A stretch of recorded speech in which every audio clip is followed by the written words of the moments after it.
Agla here again, but today I am not going to talk about rallies. Oh no, I'm going to talk about something entirely different. That's simply because a lot of people ask me that, so I just wanted to share super quick how you can travel around the world on a motorcycle with no savings. Alright, so first of all, when I say with no savings, I do not mean travel around the world with no money, because from what I've seen, that typically involves people begging and stuff like that. I'm not judging or anything, it's just not my thing. So I'm not talking about how to travel the world if you have no money at all. I'm just talking about how to travel around the world on a motorcycle with no savings. It's slightly different. That means you have some money right now, but you know it's just not gonna last very long, but you wanna go around the world on your bike and you kind of want to do it right now. You don't have the patience to save up, to wait, stuff like that. You just want to go right now. But you're kind of unsure because like what happens when you run out of money. So that's what this video is about. Alright, so part number one. Going around the world does not necessarily have to mean that you have to do it in like one continuous journey. You can do it in parts, right? I've actually met quite a few riders who are doing just that. They ride a little bit, so for example from, I don't know, Arizona to say Mexico, then leave the bike there, fly back home, work, see their family, whatever it is they need to do, then fly back, pick the bike up and keep on going. And that way you can ride around the whole world, all of the continents, anywhere you want. It's just not going to be a continuous trip, which for some people is kind of like not kosher or whatever. I don't think anybody should care about that. Definitions don't mean anything as long as you're having fun, exploring and enjoying. So if you can't take off for years or months, this is a pretty good way to see the world. Another thing is, if that is too much hassle, you know, because you'll have to ship your bike at some point and so on and so forth. Although, speaking of shipping, it doesn't have to be this big deal. I shipped my own bike from Chile to Poland last year, and it was just super easy. All I did is just drop the bike off and then pick it up in Europe. It was really cool. I'll leave a link below. But anyway, if that is too much hassle for you, what you could do instead is rent, you know, just pick a country, say Mongolia, find a bike rental, fly in, get the bike, ride around, fly back, done. And again, you can see the whole world like this. So it really depends on what you define as around the world travel, how you want to do it, how you can afford to do it, and what's the best way to do it right now without waiting for 10 years or however many years, saving and so on and so forth. So that's one way to do it. But let's say you want to ride around the world on your own motorcycle. You don't want to rent, you don't want to fly and ride, and you don't want to keep leaving your bike and flying back home. You don't want to go home. I don't want to go home. So let's say you want to go around the world on your own motorcycle, but you've got no savings and you don't want to wait. What you could do is just find jobs as you go along. I found that it's possible the hard way. My journey started in Peru in 2013. I learned to ride there. I got a small Chinese motorcycle and I just enjoyed it so much that I kept on riding until I found myself in Argentina with no money. So I do not recommend that because that was a little extreme. But what I did is I found a job. Lucky for me, I spoke a little bit of Spanish at that point. I just learned as I went along. And when I was younger, I used to own horses. I used to train horses. I used to work with horses in Argentina as a country of horses and horsemen. So for me, finding a job there was not a big deal. In fact, I found a job within like an hour in Tierra del Fuego, the land of fire, in the south.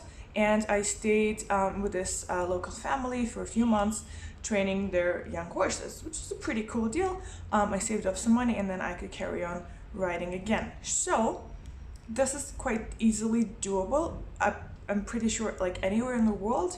The legality of it is kind of questionable, I admit, so you have to check beforehand if you need a work visa or anything like that.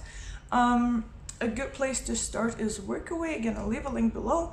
Workaway is a site where you can find a place to work in exchange for room and board. So it's a pretty good deal. It's a good way to start. So this is what you can do. And then from then, whatever it is you do at home, you can do abroad, right? So you can just keep finding jobs abroad. Find a job, work a bit, save a bit, keep traveling. That way you're not going home. You're probably getting some awesome new experiences because the best way to get to know a culture is actually work with the local people. It's really pretty awesome.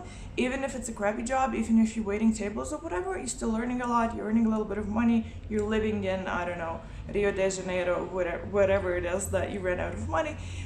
So it's actually a pretty cool way to go. Part number 3, if none of the if the first or second option doesn't appeal to you, what you could also do is become a digital nomad like me. A digital nomad sounds kind of really millennial and really kind of douchey in a way, I guess. And when people hear digital nomad, they immediately imagine young people sitting at cafes sipping a latte.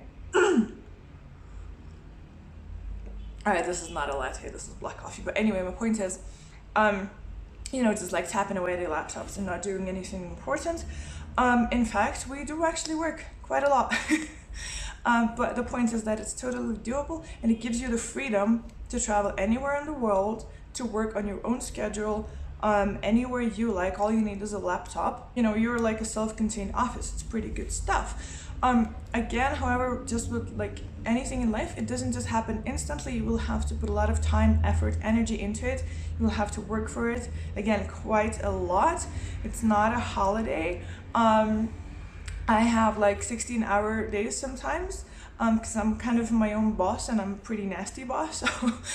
So there's a lot of like discipline involved and stuff like that, but it is doable, and it does give you the freedom to keep on traveling, keep on writing, keep exploring the world. Now, how you could get started, I should probably do a whole another video if there's enough interest, how I did it and how you could do it as well. There's so many options online, and the thing is, a lot of people say, well, you're a blogger, you're a writer, so it's easy for you, right? Because it's so easy to transfer that online. Well, it's not quite the truth, because I'm originally from Lithuania, and yes, I was a journalist back home, but A, I was a newsroom journalist and now write about travel and motorcycles. B, I'm Lithuanian. English is not my native language. It was a huge deal for me to transition from writing in Lithuanian to writing in English, and developing network and like getting all these contacts and developing relationships with editors around the world, stuff like that. It was definitely not an easy task. It involved a lot of cold emailing, a lot of work, a lot of energy, a lot of no's, a lot of rejections, a lot of stuff like that.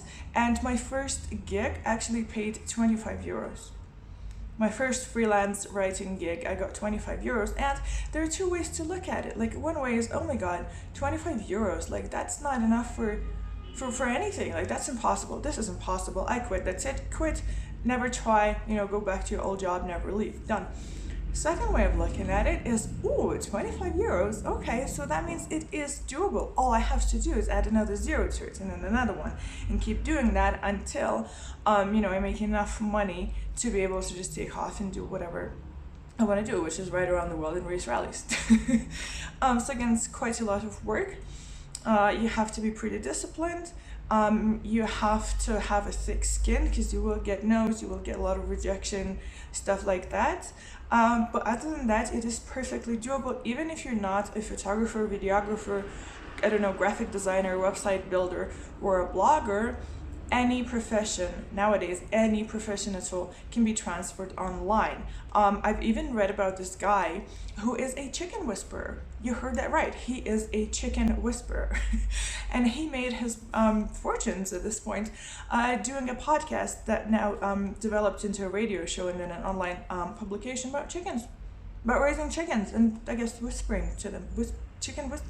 I don't know, but he made it. So whatever field you're in, it is transferable online. Even if you're like, I don't know, a plumber, you can design a website, build a website, and consult people on pipes. I don't know, like there's so many options out there. Just gotta do your research, pick something that you love, or at least tolerate, I guess is the word, because if you choose something that you hate and do it online and keep on traveling, then what's the point? Like, you can just keep your own job. It's just gonna suck, right? And then just go for it.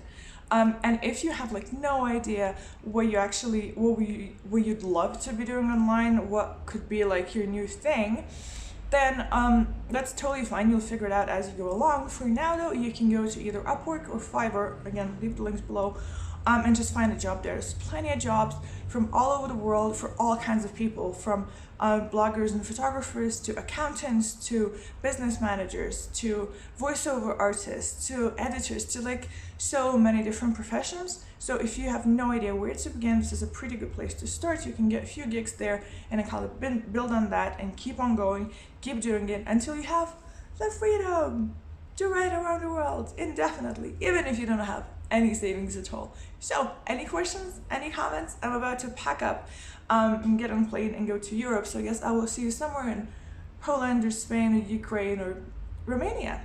That's it. All right. Let me know how's it going, and I'll see you somewhere in Europe.